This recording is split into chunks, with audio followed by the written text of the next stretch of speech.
Vainqueur 4-1 à Roudourou lors de la dernière journée. Annecy 17e a mis fin à une série de 7 matchs sans victoire et s'est rapproché du premier non relégable, 3 points devant. De leur côté, les Concarnois se sont éloignés de la zone rouge et comptent 5 points de plus que leur adversaire du soir. Les hommes de Stéphane Le Mignan ont perdu 3 de leurs 4 derniers déplacements et vont tâcher de performer face à un concurrent sous cette pluie battante au Parc des Sports d'Annecy. Ce sont les joueurs de Laurent Guyot qui se procurent la première situation sans parvenir à attraper le cadre d'Esteban Sales. Nouvelle situation pour les Hauts-Savoyards avec Capit Bafan Djoko qui avait trouvé le chemin des filets lors de la dernière journée. Sa tentative du pied gauche va s'envoler au-dessus de la cage de Sales. 0-0, c'est le score à la mi-temps.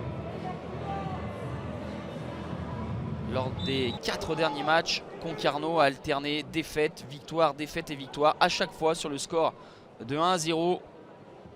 Stéphane Le Mignan espère voir ses hommes enchaîner une deuxième victoire consécutive et ça va en prendre le chemin.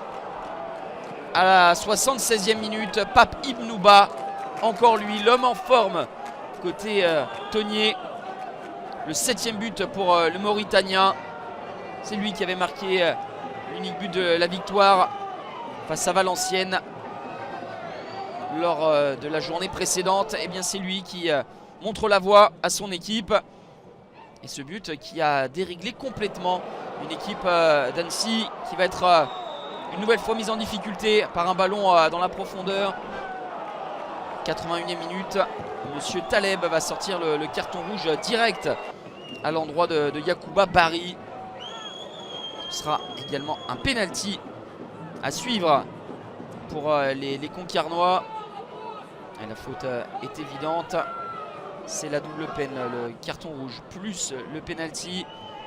Et à un peu moins de 10 minutes de la fin, Concarneau a l'opportunité de breaker, de se mettre à l'abri, de se rendre beaucoup plus simple cette fin de rencontre sous cette pluie toujours aussi battante.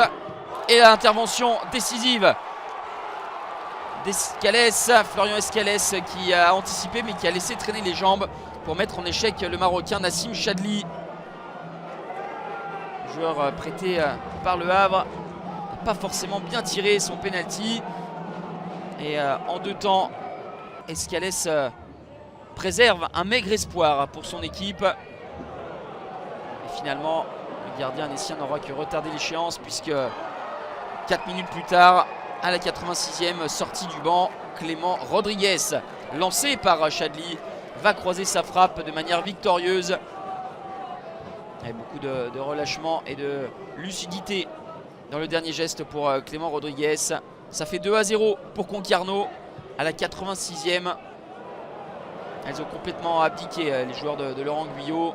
Et les vagues concarnoises continuent de déferler avec Pape Ibnouba qui va trouver à l'issue de ce beau mouvement collectif Clément Rodriguez pour le doubler.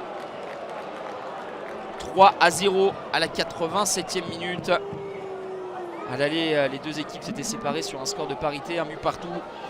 Là, Concarneau a été beaucoup plus réaliste. Il n'aura pas concédé énormément d'occasions. C'est un camouflet pour Laurent Guyot et ses hommes qui voulaient enchaîner à domicile, qui seront de nouveau sur leur pelouse face à Auxerre lors de la prochaine journée. 3-0 score final. Annecy tombe à domicile et voit un concurrent s'échapper avec cette deuxième victoire consécutive sans encaisser de but. Concarneau est 14e et plus proche du milieu de tableau que de la zone de relégation désormais.